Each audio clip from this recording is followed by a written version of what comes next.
जिल्ला सभापतिका प्रत्याशी सहित नेपाली कांग्रेस छोडेका पर्वतको जम्बो टोली राष्ट्रिय स्वतन्त्र पार्टीमा प्रवेश। राष्ट्रिय स्वतन्त्र पार्टी सरकारमा सहभागी हुने प्रधानमन्त्री पुष्पकमल दाहाल प्रचण्डको जिकिर। राष्ट्रिय स्वतन्त्र पार्टीको बैठक आज बस्दै सरकारमा जाने कि नजाने बारे निर्णय लिने। नक्कली शरणार्थी प्रकरणमा सन्दीपलाई 3 दिन हिरासतमा राख्न प्रहरीले लियो अनुमति। सांसद टोकबहादुर रायमाझीलाई बाटोबाटै पक्राउ गर्नु रहस्यपूर्ण रहेको नेकपा एमालेका अध्यक्ष केपी शर्मा ओलीको टिप्पणी। मन्त्री चयनमा पार्टीभित्रको सन्तुलन र समावेशी नभएको भन्दै नेपाली कांग्रेसको पदाधिकारी बैठकमा देउबासँग भनाभन। न्याय चुस्तु र दुरुस्त बनाउने आफ्नो पहिलो प्राथमिकता रहेको कानुन न्याय तथा संसदीय मामिला मन्त्री धनराज गुरुङको भनाई। दुर्गम भन्दा दुर्गम गाउँहरूमा पनि तत्काल चिकित्सकहरू पुर्याउने नवनियुक्त स्वास्थ्य मन्त्री मोहन बस्नेतको धारणा। दैनिक 18 घण्टा मन्त्रालयमा बसेर काम गर्ने खेलकुद मन्त्री डिगबहादुर लिम्बुको टिप्पणी। वर्तमान सरकार बजेट बनाउने चटारोमा रहेको भौतिक पूर्वाधार तथा यातायात मन्त्री प्रकाश ज्वालाको भनाई। महिलालाई विज्ञापनको साधन बनाइनु नहुने सञ्चार तथा सूचना प्रविधि मन्त्री रेखा शर्माको धारणा। सरकारले आफ्नो औचित्य पुष्टि हुने गरी आगामी आर्थिक वर्षको नीति तथा कार्यक्रम र बजेट ल्याउने ऊर्जा जलस्रोत तथा सिंचाई मन्त्री शक्तिबहादुर बस्नेतको धारणा। गण्डकी प्रदेशमा मन्त्रालयको संख्या नबढाउने गण्डकी प्रदेशका मुख्यमन्त्री सुरेन्द्र राज पाण्डेको जिकिर। विदेशबाट आउने तरकारी र फलफुलको विषादी परीक्षण प्रतिशत पेश गर्न सर्वोच्च अदालतको परमादेश। महोत्तरीका 5 नगरपालिकाका विपन्न परिवारलाई भारतको ग्यास चुलो सहयोग। आगामी मनसुन सिजनमा अधिकतम तापक्रम देशभर सरदर भन्दा बढी हुने। काठमाडौँ महानगरपालिकाका नगर प्रहरी कार्यालय भित्रै तास खेल्दै गरेको अवस्थामा भेटिए एनओसी अब अनलाइनबाट प्रिन्ट गर्न सकिने। त्रिभुवन विश्वविद्यालय समाजशास्त्र विभागीय प्रमुखमाथि करार शिक्षकहरूद्वारा हातपात। सेवा प्रवाहमा प्रहरी अब्बल रहेको नेपाल प्रहरीका आइजिपी वसन्त बहादुर कुँवरको टिप्पणी। एक सातापछि बिहे तय भएकी युवती सूर्य विनायकमा झुन्डिएको अवस्थामा मृत भेटिए। अभिनेत्री पल्पसा डङ्गोलको तिमी जाने भट्टीतिर सार्वजनिक। लामो समयपछि शेयर बजार दोहोरो अङ्कले बढ्यो। नेप्से परिसूचक 1869.73 बिन्दुमा पुग्यो। मुलुकको आर्थिक अवस्था उद्योगी व्यवसायीहरूका लागि चुनौतीपूर्ण रहेको नेपाल उद्योग वाणिज्य महासङ्घका अध्यक्ष चन्द्र ढकालको भनाई। चीनमा 5 दिनको विदायमा 27 करोड 40 लाख जना घुमघाममा निस्किए। 21 अर्ब अमेरिकी डलरको कारोबार। सुडानमा 1 हप्ताका लागि युद्ध विराम कार्यान्वयन हुनेमा चाहिँ आशंका। शहीद स्मारक ए डिभिजनमा सङ्कटामाथि मछिन्द्रको रोमाञ्चक जित। अमेरिकामा बसेर व्यावसायिक रूपमा टेनिस खेल्दै आएका अभिषेक बास्कोला वर्ल्ड टेनिस फेडरेसन वरियताको 1930औं स्थानमा। समाचार पार्टी हेल्थ टिप्स अन्तर्गत आज हामी के कारणले शरीरमा हिमोग्लोबिनको कमी हुन्छ भन्ने विषयवस्तुमा जानकारी दिनेछौँ र समाचारको अन्त्यमा समाचार पार्टी सामान्य ज्ञान प्रस्तुत गर्छौँ। हामीलाई अन्तिमसम्म हेर्नुहोला। दर्शक महानुभाव नमस्कार। समाचार पार्टी .com को न्यूज बुलेटिनमा यहाँलाई हार्दिक स्वागत छ। म प्रहलाद चन्द्र घिमिरे। आज मिति विक्रम सम्वत 2080 साल वैशाख 22 गते शुक्रबार, इस्वी सम्वत सन् 2023 मे 5 तारिक। आज बुद्ध जयन्ती उभौली पर्व। त्यस्तै गरी आज चण्डेश्वरी जात्रा, चण्डी पूर्णिमा अनि कुर्म जयन्ती, गोरखनाथ जयन्ती, पूर्णिमा व्रत छ र वैशाख स्नान समाप्ति पनि छ। सदाको झैं आज पनि हामी उपस्थित भएका छौँ आजका मुख्य समाचार, ब्रेकिङ न्यूज अपडेट लगायत तपाईँलाई काम लाग्ने हेर्नै पर्ने महत्त्वपूर्ण समाचारहरू लिएर। हामीलाई अन्तिमसम्म हेर्नुहोला। हाम्रो मेहनतका लागि यो भिडियोमा एउटा लाइक अवश्य गर्नुहोला। पलपलको न्यूज अपडेट हेर्नका लागि हाम्रो च्यानललाई तपाईँले अहिलेसम्म सब्स्क्राइब गर्नुभएको छैन भने कृपया सब्स्क्राइब गर्नुहोस् अनि नजिकै आउने बेल आइकनलाई क्लिक गर्नुहोला। हामीलाई कहाँबाट हेर्दै हुनुहुन्छ, देशभित्र हुनुहुन्छ अथवा देशभन्दा बाहिर हुनुहुन्छ, दैनिक रूपमा हेर्नुहुन्छ अथवा आज पहिलोचोटि हो, त्यो कुरा पनि तलको कमेन्ट बक्समा कमेन्ट गर्नुहोला। आउनुहोस् दर्शक महानुभाव, आजका महत्त्वपूर्ण समाचार सुरु गरौँ। नेपाली कांग्रेस छाडेका पर्वतका जम्बो टोली राष्ट्रिय स्वतन्त्र पार्टीमा प्रवेश गरेको प्रसङ्गबाट। नेपाली कांग्रेस परित्याग गरेको पर्वतका प्रभावशाली युवा नेता मिलन सुवेदी सहितको टोली राष्ट्रिय स्वतन्त्र पार्टी रासपामा प्रवेश गरेको छ। बिहिबार रासपा उपसभापति डोल प्रसाद अर्यालले उनीहरूलाई स्वागत गर्नुभयो। केही दिन अघि कांग्रेस पर्वतका जिल्ला सभापतिका प्रत्याशी सुवेदी सहित जिल्ला कार्य समिति सदस्य किसान थापा, फलेवास नगरपालिकाका सचिव सागर भुषाल, प्रदेशसभा सदस्यका उम्मेद्वार बन्नुभएका कमलराज पौडेल, नेवी संघका निवर्तमान जिल्ला सभापति सन्तोष पाठक लगायत 31 जनाले एकैपटक पार्टी छोडेका थिए। त्यसपछि पनि फाटफुट गरेर कांग्रेस छोड्नेको संख्या 50 भन्दा बढी पुगेको छ। विधिको शासन र कानुनी राज्यको प्रत्याभूति, सुशासन र भ्रष्टाचार मुक्त समाज निर्माणका लागि हुकुमी शासनको अन्त्य गर्दै आम नागरिकलाई न्याय दिलाउन अबको यात्रा राष्ट्रिय स्वतन्त्र पार्टीबाट हुने सुवेदीले बताउनु भएको छ। दर्शक महानुभाव, यसप्रति तपाईको धारणा के छ? आफ्नो धारणा तलको कमेन्ट बक्समा कमेन्ट गर्नुहोला। प्रधानमन्त्री पुष्पकमल दाहाल प्रचण्डले राष्ट्रिय स्वतन्त्र पार्टीलाई सरकारमा ल्याउने प्रयास भइरहेको बताउनु भएको छ। उहाँले रासोपालाई जुनसुकै मूल्य चुकाएर पनि सरकारमा ल्याउने र आफ्नो सत्ता बचाइरहने संकेत गर्नुभएको छ। तर उहाँसँगको भेटमा र विभिन्न कुराकानीहरूमा राष्ट्रिय स्वतन्त्र पार्टीका सभापति रवि लामिछानेले समर्थन समेत फिर्ता लिने र प्रतिपक्षमा बस्ने खालको आशय व्यक्त गर्नुभएको छ, जसका कारणले गर्दा प्रधानमन्त्री पुष्पकमल दाहाल राष्ट्रिय स्वतन्त्र पार्टी सहित नेकपा एमाले सहितको अर्को गठबन्धन बनेर आफ्नो सत्ता नै अप्ठ्यारोमा पर्ने हो कि अथवा अर्को गठबन्धनले बहुमत पुर्याएर संसदमा फेस गर्ने हो कि भन्ने डरले राष्ट्रिय स्वतन्त्र पार्टीलाई सरकारमा ल्याउने, जनमतलाई पनि फर्काउने र यो विश्वासलाई चाहिँ कायम गर्ने रणनीतिमा हुनुहुन्छ। यही बीचमा राष्ट्रिय स्वतन्त्र पार्टी सरकारमा आउने प्रधानमन्त्रीको विश्वास कायम छ। प्रधानमन्त्री प्रचण्डले राष्ट्रिय स्वतन्त्र पार्टी सरकारमा सहभागी हुने विषयमा कुराकानी चलिरहेको बताउनुभयो। रासोपाले पहिलाका मन्त्रालय माग्नु अस्वाभाविक नभएको जनाउँदै प्रधानमन्त्री प्रचण्डले रासोपा सभापति लामिछाने यसैमा अडिन्छन् भन्ने आफूलाई नलागेको पनि बताउनु भएको थियो। यद्यपि राष्ट्रिय स्वतन्त्र पार्टी र त्यो पार्टीका नेताहरूले अझै मन्त्रालय थप गरेको बताइएको छ। योभन्दा अगाडिका मन्त्रालय सहित अर्थमन्त्रीमा चाहिँ स्वर्णिम वाग्लेलाई लैजानका लागि पनि बार्गेनिङ भइरहेको बताइएको छ। दर्शक महानुभाव, राष्ट्रिय स्वतन्त्र पार्टी अहिले सरकारमा जान उचित छ या छैन, अथवा जस्तो नेकपा एमालेका अध्यक्ष केपी शर्मा ओलीले प्रधानमन्त्रीमा रवि लामिछानेलाई नै प्रस्ताव गरेको भन्ने खालका समाचार आएका थिए। यद्यपि ओलीले चाहिँ आफूलाई त्यो कुरा चाहिँ आफूले पत्र पत्रिकाबाट सुनेको र आफूले त्यो नभनेको भनिसक्नु भएको छ। यद्यपि पछिल्लो समय आएको न्युज अथवा भन्यौँ पछिल्लो समय आएको कुराहरू के हो भने राष्ट्रिय स्वतन्त्र पार्टी गृह मन्त्रालय, अर्थ मन्त्रालय र साबिकका योभन्दा अगाडि भइरहेका मन्त्रालयहरू लिएर सरकारमा जाने एउटा खालको बार्गेनिङ पोइन्ट पनि भइरहेको छ। के गृह मन्त्रालय, अर्थ मन्त्रालय र पहिलाका मन्त्रालयहरू पायो भने रासोपा सरकारमा जान उचित छ अहिलेको समयमा, अथवा यो बेलामा राष्ट्रिय स्वतन्त्र पार्टीले प्रतिपक्षमा बसेर खबरदारी गर्नुपर्छ? तपाईँलाई के लाग्छ? आफ्नो कुरा तलको कमेन्ट बक्समा कमेन्ट गर्नुहोला। राष्ट्रिय स्वतन्त्र पार्टीले सरकारमा जाने कि नजाने भनेर आज निर्णय पनि लिँदैछ।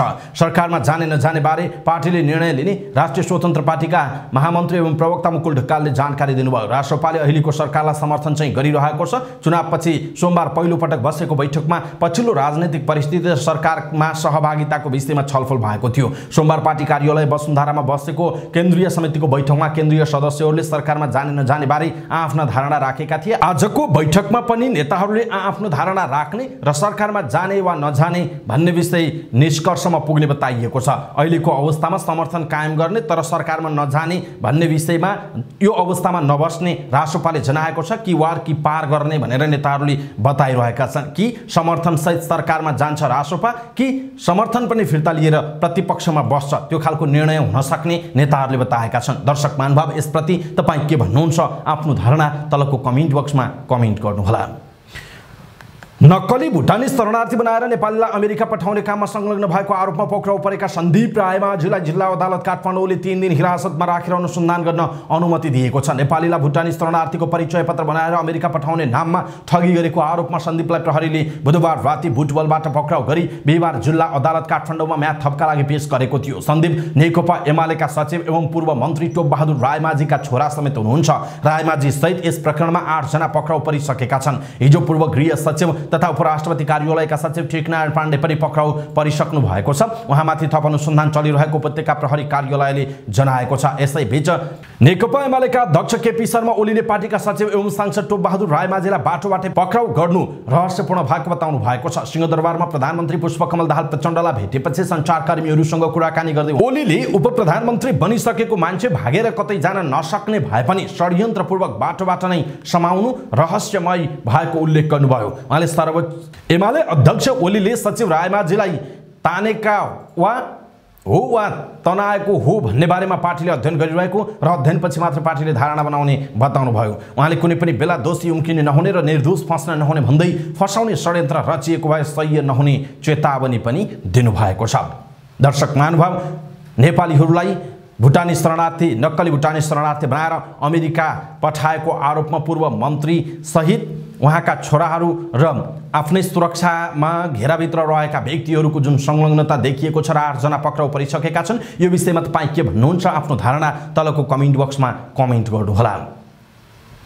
नेपाली कांग्रेसका सभापति शेरबहादुर देउवाले सरकारमा मन्त्री पठाउँदा एकलौटी गरेको भन्दै पार्टीमा असन्तुष्टि बढेको छ। सत्ता गठबन्धनमा 8 मन्त्रालय पाउँदा देउवाले आफू निकटका 6 जना मन्त्री बनाएपछि बसेको पदाधिकारीको बैठकमा नेताहरूले असन्तुष्टि पोखेका हुन्। बुधबार प्रधानमन्त्री पुष्पकमल दाहाल प्रचण्ड कहाँ पार्टीबाट मन्त्रीको नाम सिफारिस गर्दा कसैसँग सल्लाह नगरेको भन्दै नेताहरूले सभापति शेरबहादुर देउबाको आलोचना गरे। बिहिबार बसेको पदाधिकारीको बैठकमा सभापति देउबाको कार्यशैलीको विषयमा नेताहरूले तीव्र असन्तुष्टि पोखेको एक पदाधिकारीले बताउनुभयो। ती पदाधिकारीका अनुसार महामन्त्री थापा, विश्वप्रकाश शर्मा, सहमहामन्त्री जीवन परियार लगायतका नेताहरूले असन्तुष्टि जनाएका हुन्। पार्टीका सहमहामन्त्री परियारले पार्टीबाट 8 मन्त्री पठाउँदा समावेशी नभएको भन्दै प्रश्न उठाएको सहमहामन्त्री डिना उपाध्यायले बताउनुभयो। परियारको कुरा सुनेपछि देउबाले गठबन्धन सरकारमा धेरै मन्त्रालय नपाएकोले सबैलाई समेट्न नसकेको जवाब दिनुभयो। अहिले गठबन्धनको सरकार हुँदा सबैलाई समेट्न सकिएन, अब कांग्रेसको एकल सरकार बनेपछि सबैलाई समेटौँला, पार्टीलाई पहिलो बनाउने गरी काममा लाग्नुस्, देउबाको भनाइ थियो। गठबन्धनमा आलोपालोको सहमति भएकाले अर्को पटकमा ख्याल गरेर अगाडि बढ्ने देउबाले प्रस्ट्याउनुभयो।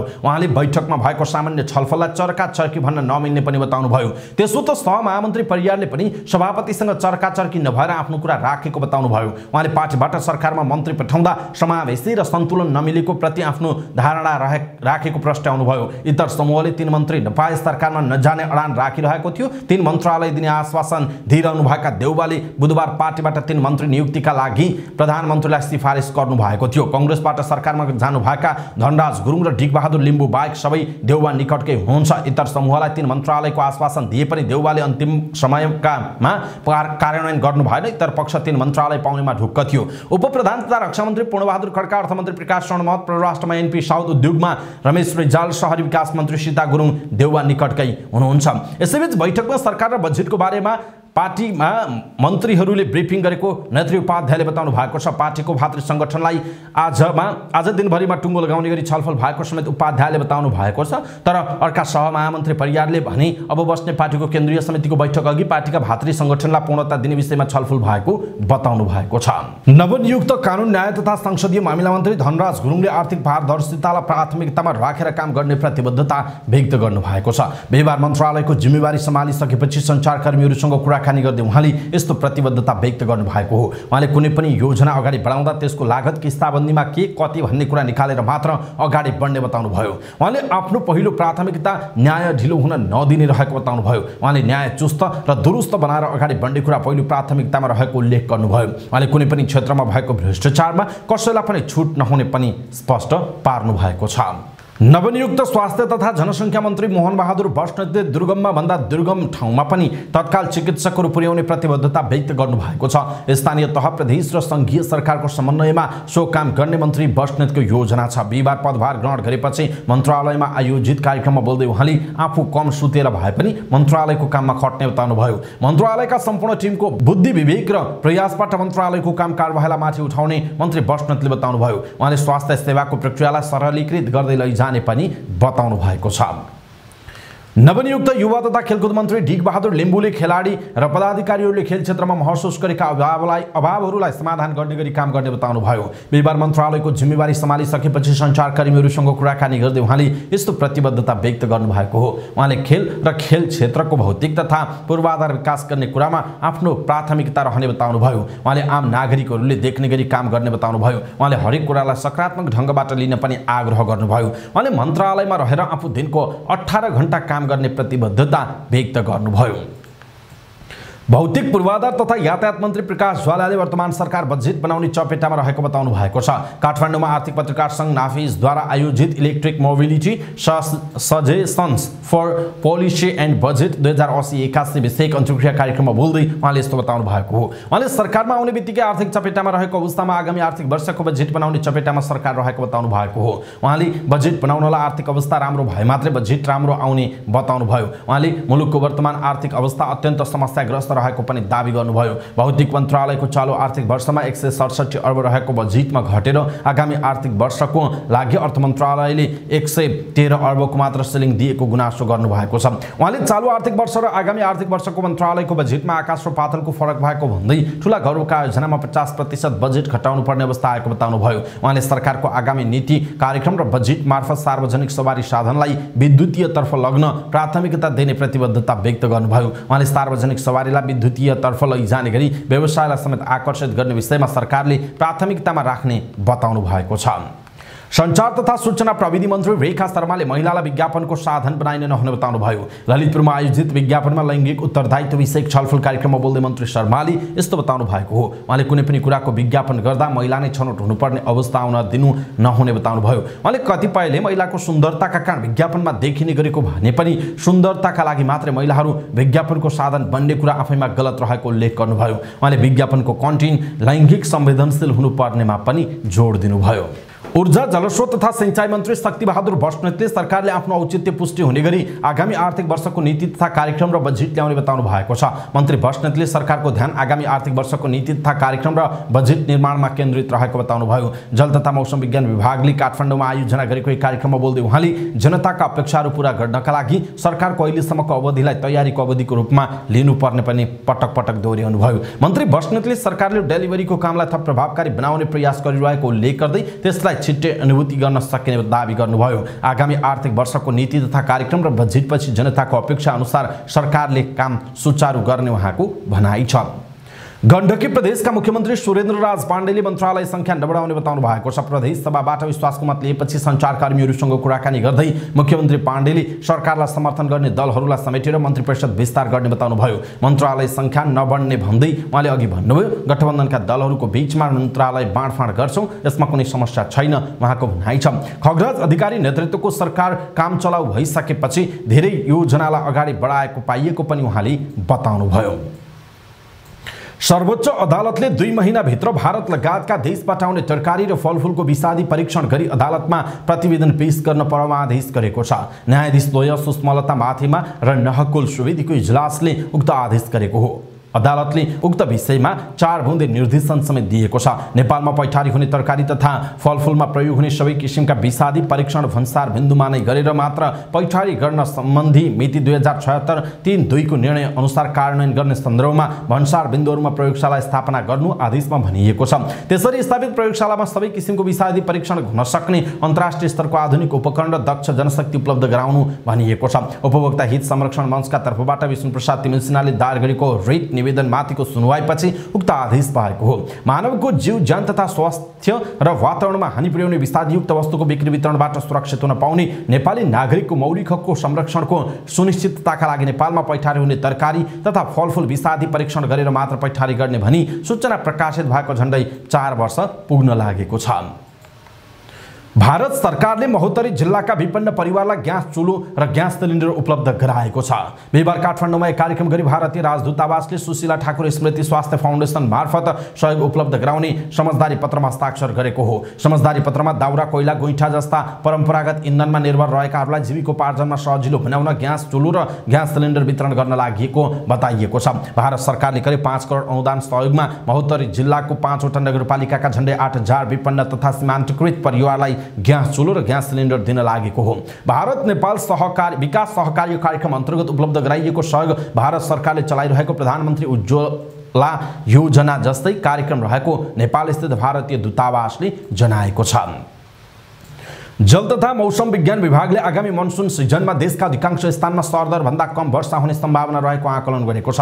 काठमाडौँमा एक कार्यक्रमको आयोजना गरी विभागले यस्तो आकलन गरेको हो। आगामी मनसुन सिजनमा देशका अधिकांश स्थानमा सरदर भन्दा कम वर्षा हुने सम्भावना 35% देखि 55% रहेको बताइएको छ। कोशी प्रदेशका मध्य भाग तथा उत्तर पूर्वी भूभाग, बागमती प्रदेशका दक्षिण पूर्वी भूभाग र मध्य प्रदेशका अधिकांश भूभागमा सरदर वर्षा हुने सम्भावना 35% देखि 45% सम्म रहेको उल्लेख छ। विभागका अनुसार अधिकतम तापक्रम देशभर सरदर भन्दा बढी हुने सम्भावना 35 देखि 55% रहेको छ भने न्यूनतम तापक्रम केही स्थानमा सरदर र केही स्थानमा सरदर भन्दा बढी हुने सम्भावना 35 देखि 45% रहेको छ।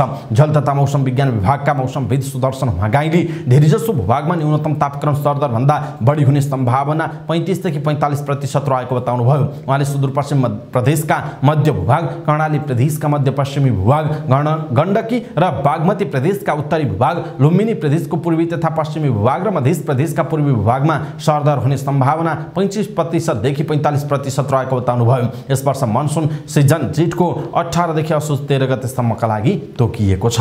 काठमाडौँ महानगरपालिकाका नगर प्रहरीहरू कार्यालयमै तास खेल्ने गरेको पाइएको छ। टेकु स्थित नगर प्रहरी बलको कार्यालयमा नगर प्रहरीको पोशाकमै तास खेलिरहेको तस्बिर सार्वजनिक भएको छ। नगर प्रहरी बलको पोशाकमै तास खेलिरहेको तस्बिर सार्वजनिक भएपछि यस्तो तथ्य बाहिरिएको हो। कार्यालयमा समयमा तास खेल्नेमा नगर प्रहरी नायब निरीक्षक निरकुमार बस्नेत, हवलदार प्रयास घिमिरे र जवान रूपेश बानिया छन्। बानिया भने कम्पनी करार मार्फत नगर प्रहरीमा आएको बताइएको छ। तास खेलिरहेका उनीहरूको तस्बिर बुधबार दिउँसोको भएको महानगरपालिका स्रोतले जनाएको छ। कार्यालयमा तास खेल्ने नगर प्रहरीलाई छानबिनको प्रक्रियामा ल्याइएको महानगरपालिका स्रोतले जनाएको छ। तास खेलिरहेको तस्बिर हामीले पनि देख्यौं। अहिले अन्य व्यक्तिलाई पनि छानबिनको दायरामा ल्याएका छौं। अन्य पनि संलग्न भएको पाइएमा उनीहरूलाई पनि कारबाही गर्छौं, महानगरका एक नगर प्रहरी अधिकारीले भनेका छन्।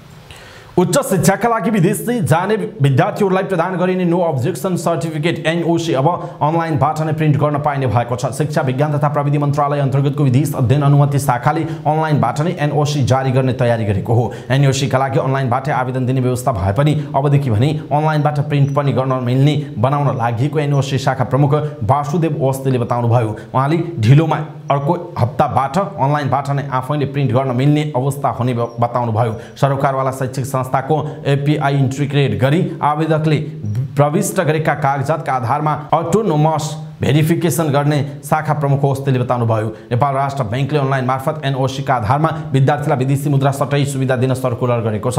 राष्ट्र बैंकले जारी गरेको परिपत्रमा शिक्षा विज्ञान तथा प्रविधि मन्त्रालयले स्वीकृत गरेको वैदेशिक अध्ययन स्वीकृति सम्बन्धी निर्देशिका 2079 बमोजिम उक्त मन्त्रालयले व्यवस्था गरेको पोर्टल प्रयोगमा आए पश्चात बैंक तथा वित्तीय संस्थाले सोही पोर्टलमा उपलब्ध नो अब्जेक्सन सर्टिफिकेट सम्बन्धी विवरण एकिन गरी सट्टै सुविधा उपलब्ध गराउनु पर्ने भनिएको छ। त्रिभुवन विश्वविद्यालयको समाजशास्त्र विभाग प्रमुख डाक्टर युवराज लुइटेलले आफूमाथि करार शिक्षकले हातपात गरेको भन्दै प्रहरीमा उजुरी दिनुभएको छ। स्रोतका अनुसार करारका शिक्षक ललित विष्ट विरुद्ध लुइटेलले उजुरी गर्नुभएको हो। विष्टले आफूमाथि हातपात गरेको लुइटेलको दाबी छ। विष्ट लुइटेलकै पूर्व विद्यार्थी पनि हुनुहुन्छ। केही दिन अघि घटना भएको उल्लेख छ। घटनाबारे बुझ्ने काम भइरहेको प्रहरीले जनाएको छ। नेपाल प्रहरीका प्रहरी महानिरीक्षक आईजीपी वसन्त बहादुर कुँवरले प्रहरीलाई व्यक्तिगत स्वार्थभन्दा माथि उठेर संस्थागत हितमा काम गर्ने बानी बसाल्न आग्रह गर्नुभएको छ। बिहीबार जिल्ला प्रहरी कार्यालय गुल्मीको नवनिर्मित भवन उद्घाटन गर्दै उहाँले यस्तो बताउनु भएको हो। आईजीपी कुँवरले प्रहरी भौतिक रूपमा साधन र स्रोतमा कमजोर भए पनि नागरिकलाई सेवा गर्ने कुरामा भने सधैँ अब्बल रहेको बताउनुभयो। नागरिक मैत्री भएर काम गर्न उहाँले प्रहरीलाई सुझाव दिनुभयो। जिल्ला प्रहरी कार्यालय गुल्मीको परिसरमा 5वटा नयाँ भवन निर्माण भएका छन्। नवनिर्मित भवनमा कार्यालय प्रमुख निवास, सिनियर प्रहरी अधिकृत आवास, ब्यारेक, मेस र हिरासत कक्ष छन्। 2076 चैत 6 गते निर्माण सुरु भएकोमा भ्याट सहित 6 करोड 68 लाख रुपैयाँको लागतमा सम्पन्न भएको जिल्ला प्रहरी कार्यालय गुल्मीका प्रहरी नायब प्रेक्षक डीएसपी दिल्ली नारायण पाण्डेले जानकारी दिनुभयो। भक्तपुरको सूर्य विनायक नगरपालिकामा एक युवती झुन्डिएको अवस्थामा मृत भेटिएकी छिन्। उनले आत्महत्या गरेको हुन सक्ने प्रारम्भिक अनुमान छ। प्रहरीका अनुसार सूर्य विनायक 7 गुण्डुकी 24 वर्षीय सुस्मिता खड्का घरको भर्याङमा झुन्डिएको अवस्थामा भेटिएको प्रहरीले जनाएको छ। प्रहरीका अनुसार सुस्मिताको 1 वैशाख 28 गते विवाह भएको थियो। दक्षिणकाली नगरपालिका 8 घर भई ललितपुर महालक्ष्मी नगरपालिका 9 बस्ने 28 वर्षीय मनोज अधिकारीसँग बिहे तय भएको प्रहरीले जानकारी दिएको छ। घटनास्थलमा आफै झुन्डिएकाले पीर नगर्नु भन्ने सुसाइड नोट समेत भेटिएको भक्तपुर प्रहरी प्रमुख एसपी प्रजित केसीले बताउनुभयो। घटनास्थलको मुचुल्का तयार पारी जारी लगायतको काम पूरा गरी पोस्टमार्टमका लागि पठाएका छौं। थप अनुसन्धानको काम अगाडि बढिरहेको छ, केसीले भन्नुभएको छ। अभिनेत्री पर्पसा डङ्गोलले आफ्नै स्वर अभिनय र निर्देशनमा तिमी जाने भट्टीतिर बोलको गीत सार्वजनिक गरेकी छिन्। बिहीबार काठमाडौँमा आफ्नो जन्मदिनको अवसर पारेर तिमी जाने भट्टीतिर बोलको गीत उनले सार्वजनिक गरेकी हुन्। गीत सार्वजनिक कार्यक्रममा बोल्दै उनले श्रीमानलाई सुधार्न के गर्ने भन्ने सुझाव सहितको गीत रहेको बताएका छिन्। कार्यक्रममा अग्रज कलाकार मदन कृष्ण श्रेष्ठले डङ्गोललाई जन्मदिनको शुभकामना दिँदै मृगौला महिला मानिसले बढी दान गरेको भन्दै पुरुषहरूले पनि महिला जसरी नै अङ्ग दान गर्न सिक्नुपर्ने बताउनुभयो। उहाँले गीत एकदमै रमाइलो रहेको प्रतिक्रिया दिनुभयो। कार्यक्रममा अग्रज कलाकार किरण केसीले गीतमा सामाजिक कुरीति र कुसंस्कारलाई चिर्ने काम गरेको बताउनुभयो। कार्यक्रममा कलाकार केदार घिमिरे माग्ने बुढाले जन्मदिनको शुभकामना व्यक्त गर्दै पल्पसाको साहस र ऊर्जा देखेर अरूमा आँट आउने गरी काम गरेको भन्दै शुभकामना दिनुभयो। कार्यक्रममा अभिनेत्री दीपाश्री निरौलाले कलाकारहरू भावुक हुने बताउनु भएको छ। उनले भावुक हुनेमा पहिलो नम्बरमा मदन कृष्ण श्रेष्ठ रहेको बताउनुभयो। कलाकारहरू मनमा लागेको कुरा व्यक्त गर्ने र भावुकता पोखिहाल्ने किसिमको बताउँदै जन्मदिनको शुभकामना दिनुभयो। कार्यक्रममा सहभागी अन्य कलाकारहरूले पनि अभिनेत्री ढङ्गोलको जन्मदिनको शुभकामना व्यक्त गर्नुभएको थियो। पछिल्लो समय लगातार ओह्रालो लागेको शेयर बजार बिहीबार सामान्य बढेको छ। वैशाख 13 गतेदेखि लगातार घटिरहेको शेयर बजार परिसूचक नेप्से बिहीबार 12.73 अङ्कले बढेर 1869.73 बिन्दुमा पुगेको छ। बिहीबार सबै समूहको शेयरको भाउ उकालो लागेको छ। बजारसँगै कारोबार रकममा पनि सामान्य सुधार देखिएको छ। बुधबार 62 करोड रुपैयाँको शेयर कारोबार भएकोमा बिहीबार 276 वटा कम्पनीका 25,33,000 किता शेयर 73 करोड 26 लाख रुपैयाँमा कारोबार भएको छ। सबैभन्दा धेरै शिवम सिमेन्टको 2 करोड 21 लाख रुपैयाँको शेयर किनबेच भएको छ। त्यस्तै लक्ष्मी लघुवित्तको शेयर 9% भन्दा धेरै तथा सयपत्री जलविद्युत र आत्मनिर्भर लघुवित्त कम्पनीको शेयर 8% भन्दा धेरैले बढेको छ। समग्रमा बजार बढेको दिन बिहीबार इस्टर्न हाइड्रो पावरको शेयर सबैभन्दा धेरै 4% ले घटेको छ। नेपाल उद्योग वाणिज्य महासंघका अध्यक्ष चन्द्रप्रसाद ढकालले मुलुकको आर्थिक अवस्था उद्योगी व्यवसायीहरूका लागि चुनौतीपूर्ण रहेको बताउनु भएको छ। बिहीबार ग्रिल तथा स्टिल व्यवसायी महासंघको 9औं महाधिवेशनमा बोल्दै अध्यक्ष ढकालले यस्तो बताउनु भएको हो। उहाँले भर्खरै तथ्याङ्क विभागले सार्वजनिक गरेको चालु आर्थिक वर्षको 2.1% मात्र आर्थिक वृद्धि दर हुने प्रक्षेपणले अर्थतन्त्र सङ्कुचन देखिएको बताउनुभयो। अध्यक्ष ढकालले सरकारको लक्ष्य अनुसार आर्थिक वृद्धि दर हुन नसक्ने उद्योगी व्यवसायीहरूका लागि चुनौतीपूर्ण रहेको बताउनुभयो। उहाँले पछिल्लो समय उद्योगी व्यवसायीहरूको आत्मबल बन्न नसकेको उल्लेख गर्नुभयो। सरकारले व्यवसाय मैत्री मौद्रिक तथा आर्थिक नीतिहरू ल्याएर उद्योगी व्यवसायी र आम जनताको आत्मबल बढाउन आवश्यक रहेको बताउनुभयो। उहाँले सरकारले अर्थतन्त्रको वर्तमान अवस्थामा उद्योगी व्यवसायीहरूको आत्मबल बढाउने काम नगरेसम्म अर्थतन्त्रमा सुधार आउन नसक्ने बताउनुभयो। अध्यक्ष ढकालले अर्थतन्त्रमा आएका वर्तमान समस्या र चुनौती समाधान गर्न सरकार, नियामक निकाय र निजी क्षेत्र सबै हातेमालो गरेर अगाडि बढ्नुपर्ने आवश्यकता रहेको बताउनुभयो। चीनको आन्तरिक पर्यटन कोरोना महामारी अघिकै अवस्थामा फर्किएको छ। मे दिवसको अवसरमा चीनमा दिइएको 5 दिने बिदाको अवधिमा देशभर पर्यटकीय गतिविधि थामिसक्नु नभएको बीबीसीले जनाएको छ। 5 दिनको अवधिमा 2 करोड 74 लाख जना चिनिया नागरिक देशका विभिन्न ठाउँमा घुमघामका लागि निस्किएको चीनको पर्यटन मन्त्रालयलाई उद्धृत गर्दै खबरमा उल्लेख छ।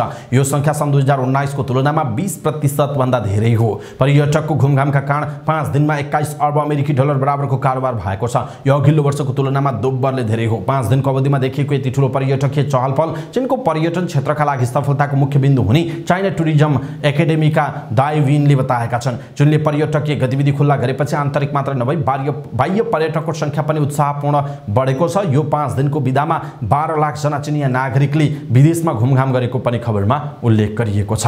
सुडानमा 1 हप्ताका लागि युद्धविराम भएको छ। सेना र अर्धसैनिक बल र्यापिड सपोर्ट फोर्सेस RSF बीच 1 हप्ताका लागि युद्धविरामको सहमति भएको हो। सुडानको विदेश मन्त्रालयका अनुसार सुडानी सेनाका प्रमुख अब्दुल फताह अल बुरहान र अर्धसैनिक बल सपोर्ट फोर्सेसका प्रमुखले आउँदो 28 गतेसम्म युद्धविराम गर्न सहमति जनाएको अन्तर्राष्ट्रिय सञ्चार माध्यमले जनाएका छन्। मन्त्रालयले जारी गरेको विज्ञप्तिमा दुवै पक्षले वार्ताका लागि आफ्ना प्रतिनिधि खटाउन सहमति पनि जनाएको उल्लेख छ। सेना र अर्धसैनिक बल बीचको वार्ताको तयारी भएको छ। यसअघि पनि संयुक्त राष्ट्र संघ सहित अमेरिका, बेलायत र छिमेकी देशहरूको कूटनीतिक प्रयासपछि युद्धरत पक्षहरू बीच 72 घण्टे युद्धविराम भएको भए पनि पालना हुन सकेको थिएन। पछिल्लो युद्धविरामको पनि पूर्ण कार्यान्वयन अथवा पालना हुनेमा आशंका रहेको छ। साबिक विजेता मछिन्द्र फुटबल क्लबले काठमाडौँमा जारी शहीद स्मारक ए डिभिजन लिगमा बिहीबार सङ्कटालाई पराजित गरेको छ। त्रिपुरेश्वर स्थित दशरथ रङ्गशालामा भएको खेलमा मछिन्द्रले सङ्कटा क्लबमाथि 3-1 को रोमाञ्चक जित निकालेको हो। यस जितसँगै मछिन्द्र 14 खेलमा 5 जित 6 बराबरी र 3 हारको नतिजासहित 21 अङ्क जोडेर 5औं स्थानमा उक्लिएको छ। पराजय बेहोरेको सङ्कटा समान खेलबाट 4 जित 4 बराबरी र 6 हारको नतिजासहित 16 अङ्कका साथ 11औंमा झरेको छ। लिग अन्तर्गत बिहीबार नै भएको अर्को खेलमा विभागीय टोली एपीएफ र न्युरो टिम एनआरटीले 1-1 गोलको बराबरी खेल्दै अङ्क बाँडेका छन्। यस बराबरीसँगै एपीएफले 14 खेलमा 19 अङ्क जोडेको छ। एपीएफ 7औं स्थानमा रहेको छ। एनआरटीले 14 खेलमा 17 अङ्क जोडेको छ। एनआरटी 9औं स्थानमा रहेको छ।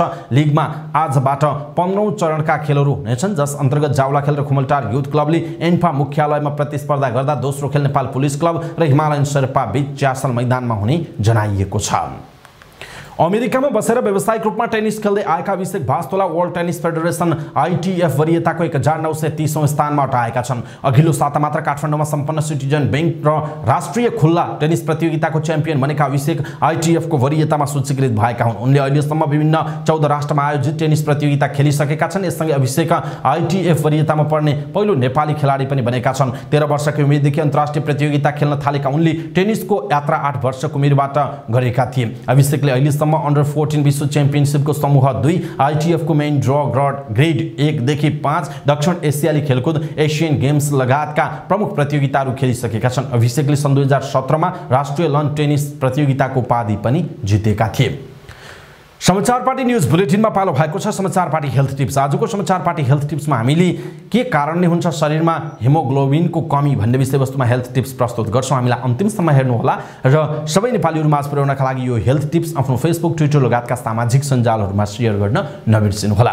रक्त कोशिकामा पाइने एक प्रकारको प्रोटिनलाई हेमोग्लोबिन भनिन्छ। यसको काम श्वास मार्फत लिएको अक्सिजनलाई शरीरको सबै भागमा पुर्याउनु हो। तर स्वास्थ्यको ख्याल नराख्दा शरीरमा आवश्यक पर्ने प्रोटिन, भिटामिन र खनिजको मात्रा कम हुन्छ, जसले रगतमा हेमोग्लोबिनको मात्रा पनि कम हुँदै जान्छ। यी तत्त्व कमी हुँदा मानिसलाई विभिन्न स्वास्थ्य समस्याले सताउन सक्छ। त्यसोभए हेमोग्लोबिनको मात्रा कम हुने कारणहरू के हो त? हेमोग्लोबिनको मात्रा कम हुनुलाई रक्त अल्पत्ता पनि भनिन्छ। यो आफैमा कुनै रोग त होइन, तर रोगको संकेत पनि हो। हेमोग्लोबिनको कमी हुँदा शरीरमा विभिन्न समस्याहरू देखा पर्छन्। आइरन, भिटामिन B12 र फोलिक एसिडको कमी, कुनै दुर्घटनाले रक्तस्राव बढी हुनु, महिलामा महिनावारीको समयमा अधिक रक्तस्राव हुनु, दिशामा रगत जानु, शरीरले पर्याप्त मात्रामा रातो रक्त कोशिका निर्माण गर्न नसक्नु हेमोग्लोबिन कमी भएको लक्षण हो। त्यस्तै वंशानुगत कारण पनि हेमोग्लोबिनको कमी हुन सक्दछ। गर्भ रहेको 4 महिनापछि गर्भवतीमा रगतको कमी हुन्छ। यस बेला रक्त अल्पत्ताको पनि समस्या हुने गर्छ। यस्तै बोन म्यारोमा समस्या, शरीरमा रगत फुटाउने रोग, जन्मजात हेमोग्लोबिन कम हुन सक्छ। विशेष गरी वृद्धमा आइरन कमी भएको व्यक्तिमा हेमोग्लोबिनको कमी पनि हुने जोखिम हुन्छ। यो धेरै अवस्थामा घातक पनि हुन सक्छ। हेमोग्लोबिनको मात्रा कम हुँदा शरीरका विभिन्न भागमा अक्सिजन युक्त रगत पुर्याउने क्षमतामा ह्रास आउँछ। फलस्वरूप शरीरलाई आवश्यक अक्सिजनको कमी हुन गई श्वास प्रश्वासमा समेत समस्या देखिन सक्छ। यसबाहेक ओटोइम्युन कलेजो सम्बन्धी रोग, थाइराइड जस्ता दीर्घकालीन स्वास्थ्य अवस्थाबाट पीडित व्यक्तिमा पनि हेमोग्लोबिनको कमी हुन सक्दछ। त्यसो भए हेमोग्लोबिनको मात्रा कति हुनुपर्छ? मानिस अनुसार हेमोग्लोबिनको स्तर फरक हुन्छ। यदि परीक्षणमा हेमोग्लोबिनको मात्रा पुरुषमा 13.5 GDL र महिलाहरूमा 12 GDL भन्दा कम छ भने यो अवस्था हेमोग्लोबिन कम भएको मानिन्छ। तर ल्याबहरूमा मेसिनहरूको क्षमता र मेसिनहरूको चाहिँ मापदण्ड अनुसार यसको केही तलमाथि चाहिँ हुन सक्दछ। यसको कमीले चाहिँ शरीरमा रगत को मात्रा घट्छ, जसलाई रक्त अल्पत्ता भनिन्छ। त्यसोभए हेमोग्लोबिन कमी हुँदाखेरि हाम्रो शरीरमा अथवा हाम्रा व्यवहारहरूमा कस्ता खालका लक्षणहरू देखिन्छ त? हेमोग्लोबिनको कमी हुँदा रोगसँग लड्ने प्रतिरोधात्मक क्षमता घट्छ। त्यस्तै कमजोरी महसुस हुने, थकाइ लाग्ने, भराङ चढ्दा वा हिँड्दा श्वासमा हुने जस्ता समस्या देखिन्छ। श्वास फुल्ने, महिनावारी हुँदा अधिक रक्तस्राव हुने, रगत नपुगेर अनुहार सेतो भएको जस्तो देखिने समस्या हेमोग्लोबिनको कमी हुँदा हुन्छ। यसको पहिचान र उपचार कसरी गर्ने त? हेमोग्लोबिनको कमी भएको लक्षण देखिएमा कम्प्लिट ब्लड काउन्ट CBC परीक्षण गराएर हेमोग्लोबिनको स्तर थाहा पाउन सकिन्छ। यो आफैमा रोग नभएकाले कुन रोग लागेको हो भन्ने संकेतको रूपमा देखा परेको हो। त्यस रोगको उपचार गरेपछि रक्त अल्पत्ता कम हुँदै जान्छ। जस्तै पोषणको कमी छ भने त्यसलाई परिपूर्ति गर्ने खानेकुराहरू खाने, शरीरबाट रगत बगिरहेको छ भने त्यसलाई रोक्ने सम्भावित उपचार गर्ने, बोन म्यारोको समस्या भएको हो भने सोही अनुसारको उपचार गर्नुपर्ने हुन्छ। त्यसोभए अब कसरी बच्ने त? शरीरमा हेमोग्लोबिनको कमी हुँदा आइरनयुक्त खानेकुराहरू जस्तै मासु, हरियो सागसब्जी, ड्राई फ्रुट्स आहारमा समावेश गर्नुपर्छ। मासु र दूध जन्य पदार्थ भिटामिन B12 को राम्रो स्रोत हो, जबकि फलफुल र अन्नमा फोलिक एसिड पाइन्छ। यी सबैको सेवन आवश्यक मात्रामा शरीरमा हेमोग्लोबिनको मात्रा बढाउन सहयोगी मानिन्छन्। त्यस्तै महिनावारीको क्रममा अत्याधिक रक्तस्राव हुँदा पनि आइरनको कमी हुन सक्छ। त्यसैले त्यस्तो समस्या भई रगत परीक्षण गराएर रक्त अल्पत्ता भएको छ कि छैन भनेर थाहा पाउन सकिन्छ। दर्शक महानुभाव, आज हामीले यहाँलाई समाचार पार्टी न्यूज बुलेटिनमा समाचार पार्टी हेल्थ टिप्स अन्तर्गत हेमोग्लोबिनको मात्रा कम भयो भने हाम्रो शरीरमा कस्तो खालको समस्याहरू देखिन सक्छ भन्ने विषयवस्तुमा जानकारी दियौं। तपाईलाई कस्तो लाग्यो आफ्नो कुरा तलको कमेन्ट बक्समा कमेन्ट गर्नुहोला। सबै नेपालीहरु माझ पुर्याउनका लागि यो हेल्थ टिप्स आफ्नो फेसबुक, ट्विटर लगायतका सामाजिक सञ्जालमा शेयर गर्न नबिर्सिनुहोला। समाचार पार्टी न्यूज बुलेटिनमा पालो भएको छ समाचार पार्टी सामान्य ज्ञान। समाचार पार्टी सामान्य ज्ञान अन्तर्गत हिजोको हाम्रो प्रश्न रहेको थियो, एसएससी प्रिमियर कप क्रिकेट 2023 को उपाधि कसले जित्यो? एसएससी प्रिमियर कप क्रिकेट 2023 को उपाधि कसले जित्यो? यसको सही उत्तर हो नेपाल। केही दिन अगाडि मात्र एसएससी प्रिमियर कप क्रिकेट 2023 को उपाधि नेपालले जितेर एसिया कपमा क्रिकेटमा चाहिँ छनौट पनि भइसकेको छ। समाचार पार्टी सामान्य ज्ञान अन्तर्गत आजको प्रश्न रहेको छ, केन्द्रीय तथ्याङ्क विभागको नाम परिवर्तन गरी के बनाइएको छ? केन्द्रीय तथ्याङ्क विभागको नाम परिवर्तन गरी के बनाइएको छ? कृपया आफूलाई लागेको सही उत्तर तलको कमेन्ट बक्समा कमेन्ट गर्नुहोला। हवस् त समाचारपार्टी.com को न्यूज बुलेटिन अहिलेका लागि यति नै। हामीले प्रस्तुत गरेका यी समाचारहरूप्रति तपाईको धारणा के छ? आफ्नो धारणा तलको कमेन्ट बक्समा कमेन्ट गर्नुहोला। हाम्रो मेहनतका लागि यो भिडियोमा एउटा सानो लाइक अवश्य गर्नुहोला। हाम्रो च्यानललाई अहिलेसम्म सब्स्क्राइब गर्नुभएको छैन भने कृपया सब्स्क्राइब गर्नुहोस् अनि नजिकै आउने बेल आइकनलाई क्लिक गर्नुहोला। समाचार पार्टी न्यूज बुलेटिन नेपाली समय अनुसार साँझ 6 बजे लिएर फेरि हामी उपस्थित हुनेछौँ। पलपलको न्यूज अपडेटका लागि समाचार पार्टी हेर्दै गर्नुहोस्। नमस्कार, तपाईको दिन शुभ रहोस्। शुभ दिन, तपाईको सबैको जय होस्।